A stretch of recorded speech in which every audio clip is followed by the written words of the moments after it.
Булькины подсказки – это интерактивный детектив для детей. Такая же образовашка, как Даша путешественница, только круче. Ведь что может быть лучше маленькой латиноамериканской девочки? Правильно, взрослые мужчины.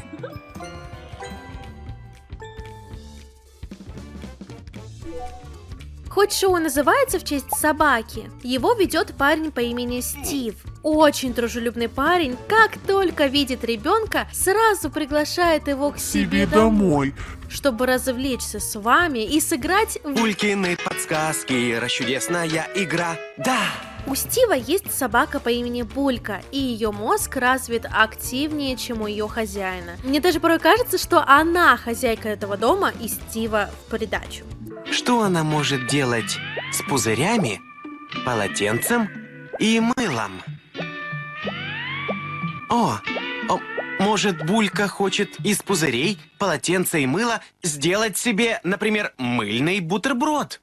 Давай по новой, Миша, все хуйня. Каждый ее день начинается одинаково. Она придумывает квест, чтобы занять нашего друга на весь день. Эти квесты всегда очень простые, но Стиву все равно необходима помощь.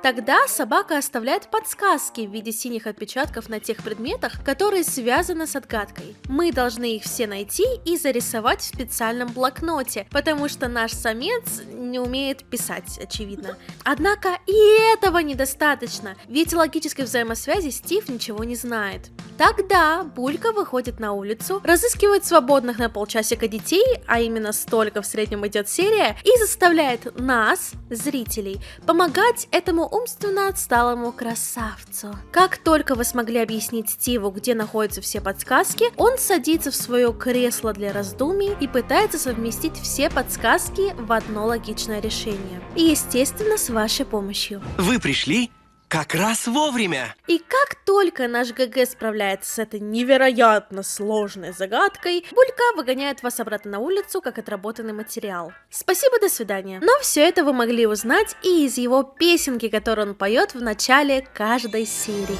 Булькины подсказки.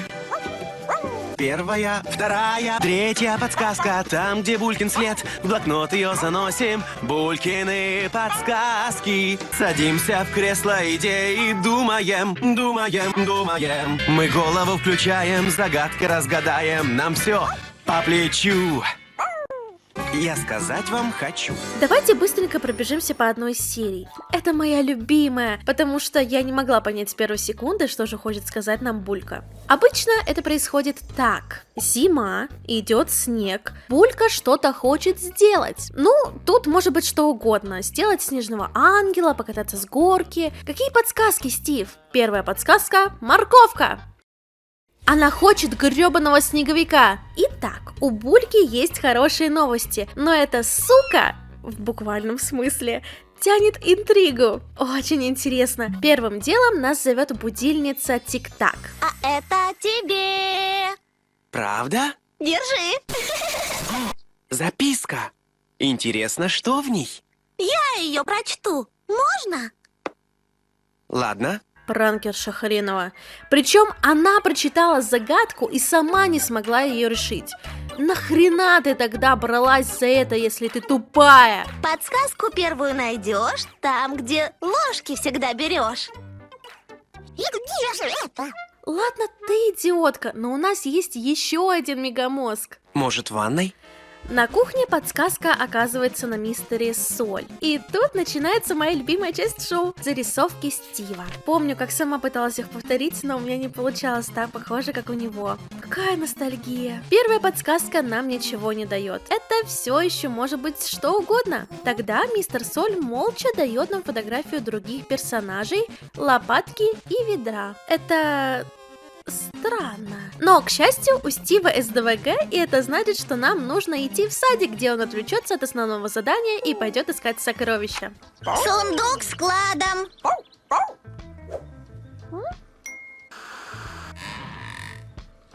Ух ты! Золотая пыль! Желание? Хочу, чтобы еще вот... Читай скорее! О, ладно. Тут написано: будешь чихать от подсказки. Второй.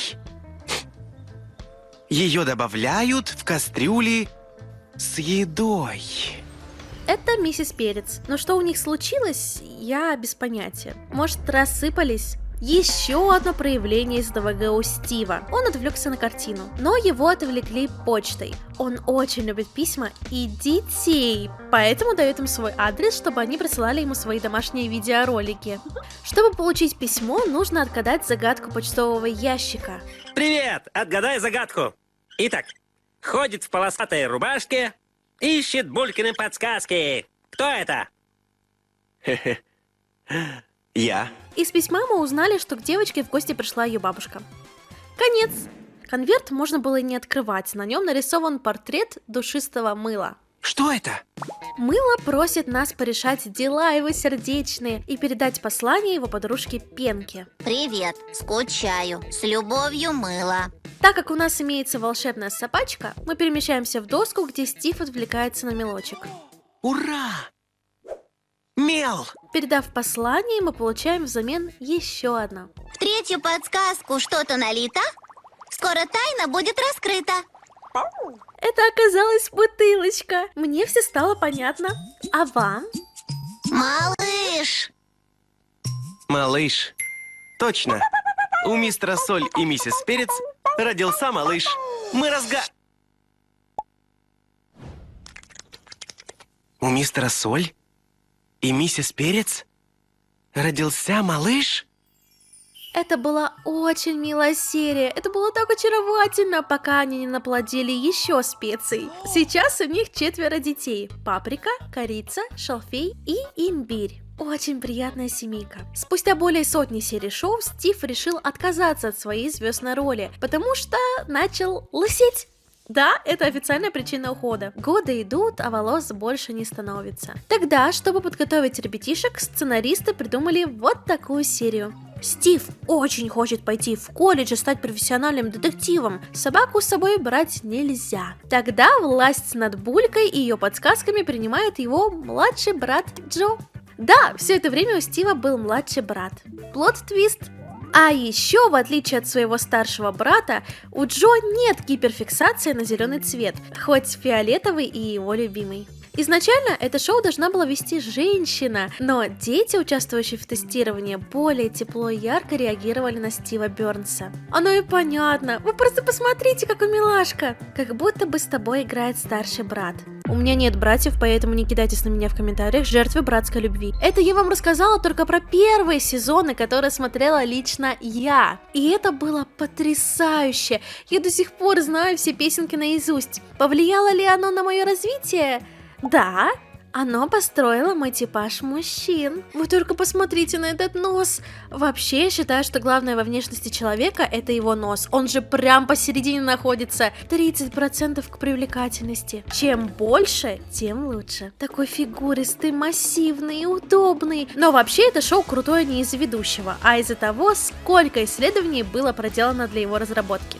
К 90-м годам у родителей и медиаэкспертов лопнула жопа от того, что на телевидении нет качественного контента для детей. Они даже привлекли исследователей, которые выдали вердикт, что маленькие дети были когнитивно-пассивными зрителями. Простыми словами. Пялят свой зомбоящик целыми днями, нифига не делают, а им там яркие картинки показывают, чтобы мы со своего кармана им деньги отслюнявливали на игрушки по заоблачным ценам. Тогда был выпущен проект «Булькины подсказки», который стал инновационным. В отличие от более ранних дошкольных шоу, например, «Улица Сезам», подсказки представляли материал в повествовательном формате, использовали повторения для закрепления учебной программы, одинаково структурировали каждый эпизод и произвели революцию в жанре, приглашая своих зрителей к участию. Повторение задач влияло на энтузиазм детей в попытках помочь решить проблемы, которые ставил ведущий и другие персонажи. После 5 просмотров дети также научились решать похожие задачи, которые не были представлены в эпизоде. Медленный темп повествования позволил детям в последующем быстрее выполнять задания. И это только несколько результатов исследований, показывающих эффективность стратегии таких шоу. Nickelodeon использовал ту же стратегию для своей премьеры «Даша путешественницы» в 2000 году. Все верно! «Даша путешественница» основана на Булькиных подсказках. Горжусь. Сейчас шоу вновь активно, но уже под названием «Булькины подсказки для всех». И его ведущий на этот раз Джош. Что-то я не вижу, чтобы Джо облысел. Короче, это их кузен, а.к.а. двоюродный брат. Ну и почему он здесь? Потому что Джо захотел работать в магазине подарков. Класс, о собаке вообще здесь никто не думает. Честно, я не люблю Джоша. Не, к актеру у меня вообще никаких претензий, правда. А вот к персонажу. Он очень пытается повторять Стива. Он забрал его собаку, его рубашку, поменял только цвет во избежание авторских прав? Хоть бы дом новый построил. Но нет, тебе же так нравится брать чужое, Джош. Ну ничего, Джош, такого носа, как у него, ты себе не сделаешь. Не сделаешь же, правда? Джош? Это были Булькины подсказки глазами взрослого. И знаете что? Иногда приятно вернуться в детство, даже ради загадок про снеговиков. Вот,